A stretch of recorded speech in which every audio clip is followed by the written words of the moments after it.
Good morning, Bruce. Hey, Bek. I'm very excited to be joined by you, Director and Principal Cybersecurity Architect at Be Large. Thank you for having me. Yeah.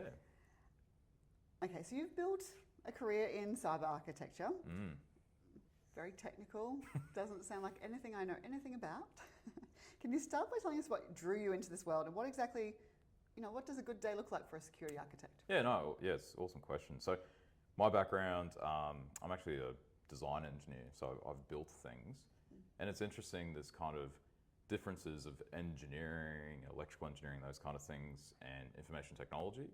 And we have this kind of, in the engineering world, like say engineer, design engineer, maybe maintenance engineer, things like that. In IT, we have kind of like sysadmins, we have, engineers, developers, whatnot, and then architects. So the way I look at architecture, it tends to be the broader like whole of enterprise, whole of organization, those kind of things. I'm drawn to it because I like building systems, and I think it's pretty cool to understand where things can go wrong, where you can make them, robust and resilient. There's a great term I like called defensible architecture, and the key to defensible architecture is that, it sets the foundation for security people to make it defendable. So technology can't replace people. We use this term, people process technology. As an architect, we're trying to think like, how do we pull all these things together rather than just, I don't know, it's hard and I just, bought things and hopefully it works. So a normal day, it's probably typically projects, working with different teams, project managers, that kind of stuff. Probably a big thing is just around, understanding, requirements, trade-offs, that kind of stuff. I've done a few talks on architecture, and I think often something I kind of talk to is rather than trying to drill into the detail, spending some time to think about the breadth and like why we're doing things and options, and then drilling into detail.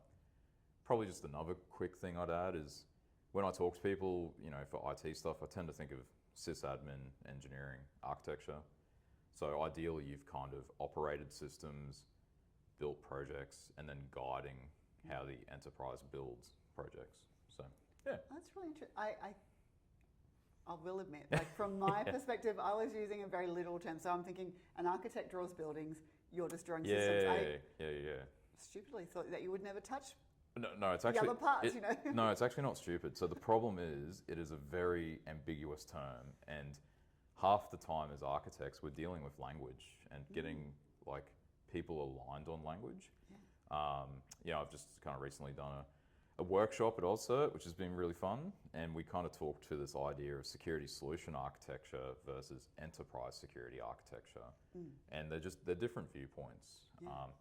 A term I like to use is lenses. So, at an ESA or enterprise security architecture view, we're looking at like quite a broad range of things. Also, the way we're solving risk management is not just technical. It might be process, might be people, those kind of things. Whereas a security solution architect, you're inside a delivery, project. And but it's one of these things I feel like the term has just become really used in a lot of different ways, so you have to clarify. So a bit like cybersecurity. Correct. Yeah. So we could joke about being infosec back in our days, but I'm feeling tired and weary. Exactly. So you're a big advocate of using frameworks like SABSA. Yeah, correct. Hope I've pronounced that properly. Yep. For folks who aren't familiar with that, can you describe that in a bit more of a plain language? Yeah, for sure. Yeah. So the main thing about SABSA is it's business driven. A term we'll use is top down, right? So rather than just focusing on a technology solution, we try to figure out, what's the context? What are we trying to do here? SABSA to me is just a big toolbox of things I can use to help solve security problems. One of those things we use is this idea of like the SABSA matrix. So we start off like it's a 6x6 matrix. So we go contextual, conceptual, logical, physical, component, and service management. So that's interesting. So we kind of go from like, what is the business? What are the objectives, risk, those kind of things, into our ESA, enterprise security toolbox, things like domain modeling, trust modeling, the kind of more abstract stuff. Then into logical, where we start to see the normal kind of security design stuff. Physical, has a location. Component tends to be maybe products or controls. And something that's often overlooked is service management. It's not just building security, it's how do we operate security. And then across the columns, it's basically the who, what, when, where, why, how. So, the journalistic questions. So we think about these different layers or viewpoints, and we think about the details. If we pull all that together, hopefully we thought about it Fingers robustly. crossed. Yeah. So maybe a bit of history too. SABSA kind of started out as the security architecture framework for the SWIFT payments network. So SWIFT is how banks move money between banks, I think in like kind of the mid-90s, they had a project to move from X25 leased lines, which are quite expensive, international telco lines, to full IP-based. So the S in SABSA is Sherwood. So Sherwood actually built a security architecture for SWIFT. There's another gentleman called David Linus, and David and Sherwood worked together, and another gentleman called Andy Clark. So together they kind of, like Sherwood's built this framework. David kind of, is the evangelist. He's taught SABSA for probably like 20 years. And the three of them did this book. We call it the Blue Book. It is blue. It's Enterprise Security Architecture, Business-Driven Approach. I do have a signed copy of the Blue Book by David. Ooh. I am a tragic nerd. But no, so SABSA is really this, and the reason I really like SABSA, it just gives me kind of terminology that I can use with other architects. And I was really excited to kind of deliver a workshop for, helping people just get exposed to SABSA. The training, so there's kind of a 5-day training course, it costs money. Not everyone has the money to do it. Yeah. So, we try to like build these community events so people can see it. And there's like a SABSA white paper, great resource for people. If you go sabsa.org, white papers, you can get an overview of what it is. So this is like a bite-sized version, so you can sort of start to break that down. Correct, yeah. And the workshop I did, I basically walked through the white paper, introducing concepts. But also it was cool because I just gave people time to play around and just walked around going, hey, like, what are you doing? And they're like, I don't know. I was like, you're now an architect. So I was like, is everyone feeling uncomfortable? Welcome to architecture. What if they say that they do know what they're doing? Very rare that happens. And if they do, I'll be like, suspicious. So that's good. So there's often a gap between high-level strategy and the hands-on actual implementation. Yep. In your experience, how can security architecture help bridge that divide? How can we shorten that divide? No, it's a great question. So something we talk about in SABSA is two-way traceability. So we talk about top-down. So we think about contextual all the way down to service. So top-down is we start with like what we're trying to achieve in the context, and then we decompose it into like what we need to do. But similarly, we do the reverse, and we do that for justification. So the argument is, stop going to the business and talking about technical controls like firewalls or EDR, that kind of stuff. Talk about how our security is helping us achieve our organization mission, how we're managing risk, how we're, really, really important thing in SABSA is how we're actually exploiting opportunities. So a lot of security frameworks tend to focus on avoiding negative risk. SABSA is, well, how can we get after it, achieve an outcome, but manage risk? So the big thing in SABSA is the two-way traceability. And we can nerd out about attribute modeling and multi-tiered attributes, but we've had a good fun night. The coffee still needs to fully kick in, but that's probably the main thing is traceability and being able to show like why decisions have been made, and also being able to justify those kind of technology systems to linking to an organisation goal. Yeah, I like that minimise risk or accepting a certain level of risk rather than that zero risk approach. Yeah, no, and big shout out to Mark Phillips, who I'm sure has come to many odd certs. He said, I think at his company they have this good quote, which is, we get paid to be in the water, not be on the beach. So you got to get in there. You got to embrace. You have to engage. I love that. No, you have to engage in risk to get a reward or an outcome. Now, that if you don't want to have any risk, well, just don't do the thing. But that's a sweet way to not have a job. So, we have to find ways to manage that risk. Yeah. Perfect. Yeah. I'm going to use that in my day-to-day. It's a good one, hey? I like it. Yeah, get paid to be in the water, not on the beach. So, yeah. So. What a shame. I quite like the beach. Well, I mean, and we've gone for our morning walks, and it's been quite nice. Exactly. I've enjoyed beach walks with Bruce. Yeah, though I did get wet feet, but anyway, that's another story. So that is in the water. See? Yeah, exactly. You practice what you preach. There we go. There we go. We hear a lot of that catchphrase, security by design. Yeah. Yep. From your perspective, what does that actually look like in practice? Yeah. So the main thing for me is when we're making decisions, like how are we balancing all these different kind of requirements, viewpoints, things like that. Now, there's this generally accepted thing of if we change a requirement or we change the way we do something further into the project lifestyle, it gets more expensive. Now, it's actually got a name, it's called Boehm's Curve. So came out, I think, maybe like 80s, maybe 90s, but research into, hey, changing a requirement and finding a bug, or changing a requirement or finding a bug, like later in the project can cost up to like 100 times more expensive. So similarly for security, if we're thinking about how we're building security while we're in design phase and we haven't built things, it's a lot cheaper, right? This is why I like things like application security or product security. And in SABSA, we kind of use this idea of balanced risk management, where we're trying to think, well, hey, like, what is the system? What are the assets? How could they be attacked? And then, how are we going to achieve value or exploit value? But kind of considering, well, how could it go wrong? Because it's something I see often, unfortunately, is security tends to be engaged too late when key decisions are being made. Like one of my favorites is just don't sign things until you've spoken to us. Makes it very difficult after you've signed things. So I think, that idea of how do we embed, security principles into design versus we built the thing and now we're trying to retrofit security. And it's important. Yeah, it's important. Yeah, how do you get that security mindset into the other parts of business, so that they are considering, you don't want them just to consult, but you want them to sort of be thinking from that lens, it's interesting. And I think probably this is something I've noticed more, I've been around, as I say. But one of the things for me is just, it's about building forums and enabling knowledge management. So something I like to do in companies is build communities of practice. So, and I quite like, conferences.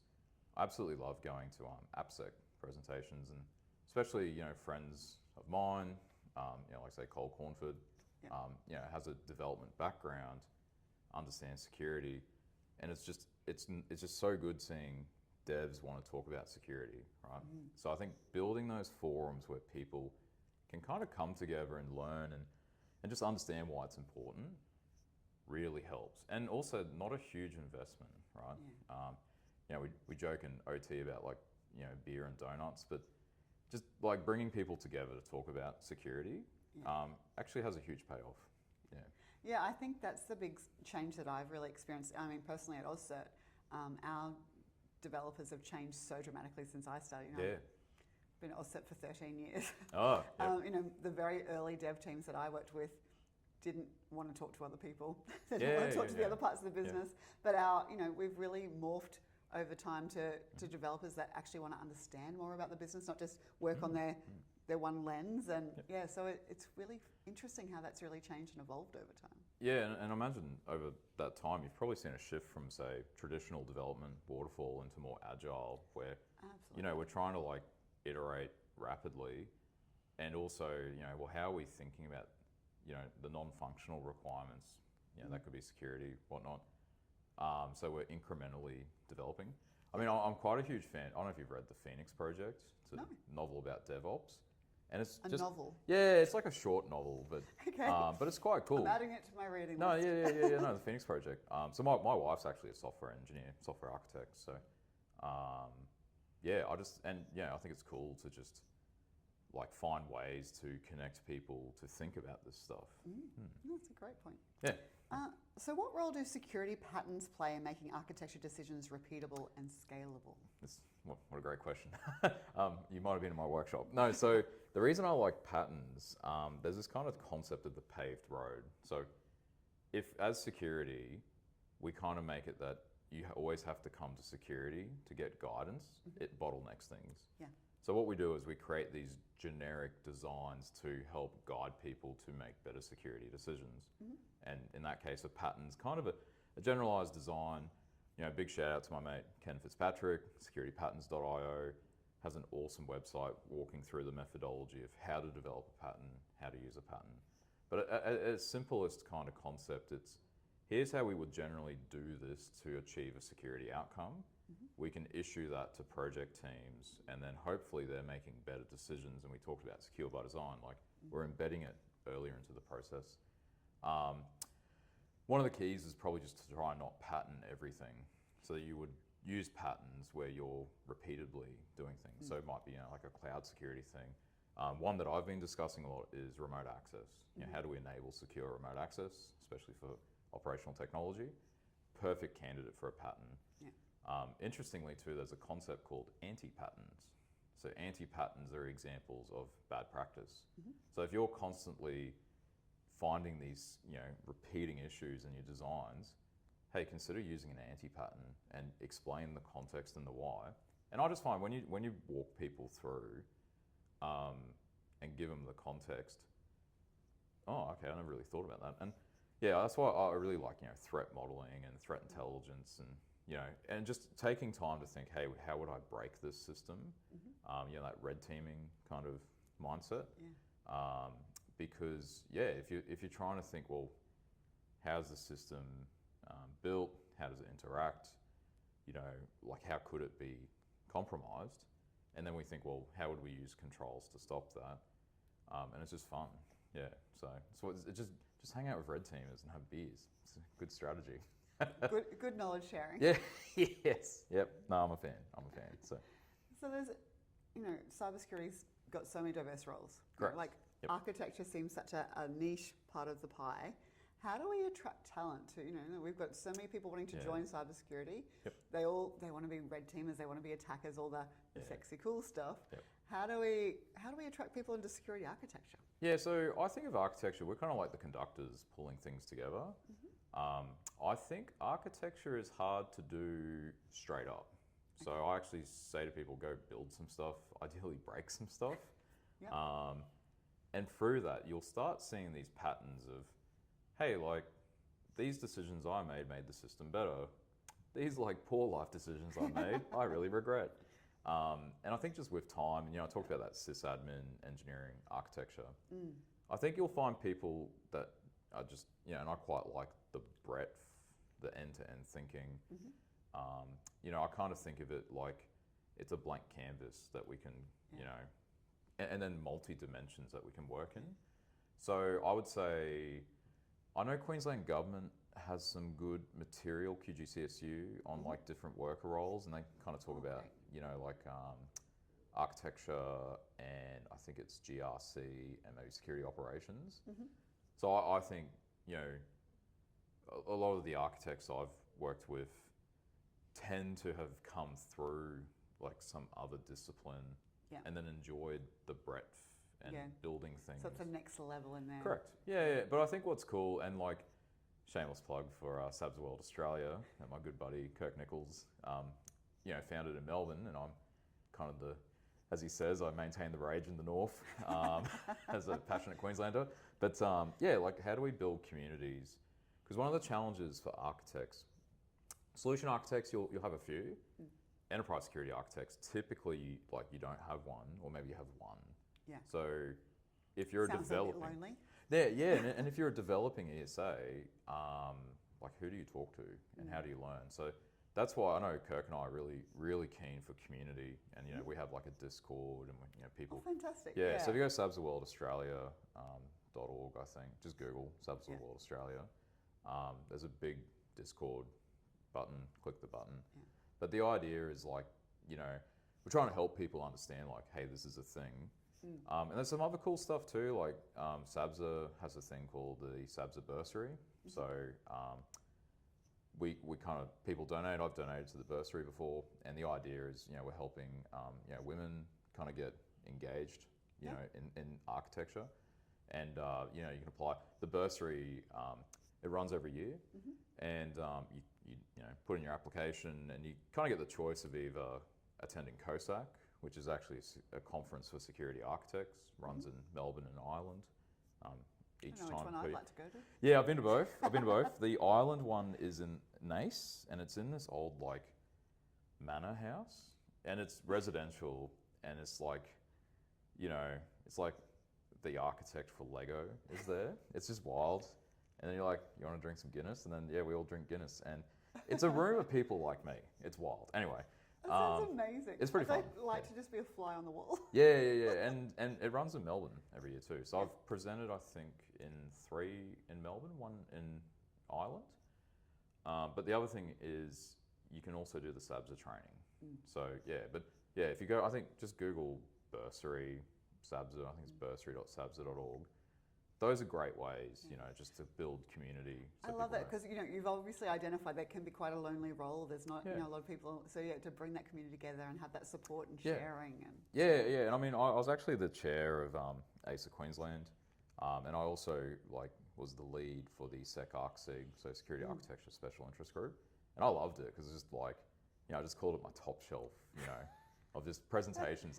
Because, you know, you've got Sec Talks, you've got, you know, like, OzCert, you got like these, you have a lot of conferences for say, red team, blue team, but architects, people are like, what do you guys even do? Where do I fit? Yeah. Exactly, yeah. So SecArchSig was cool, and it was just, it was a great opportunity for me to go, hey, like, this is stuff I find interesting and you might find interesting. But I would say, if you kind of like, I don't really know what architects do, SABSA World Australia is a great resource. Today. Yeah. And just come have a chat to us. Yeah, and that's why I think we're all pretty passionate about what we do. And I'm a big fan of other people doing my work. So, you know, like, I'm just like, it would be good if other people could do this so we could relax a bit more. So growing the community. Yeah, pretty much. It's a long play. It's a long play, but here we are. One day it'll pay off. Yeah, hopefully, fingers crossed.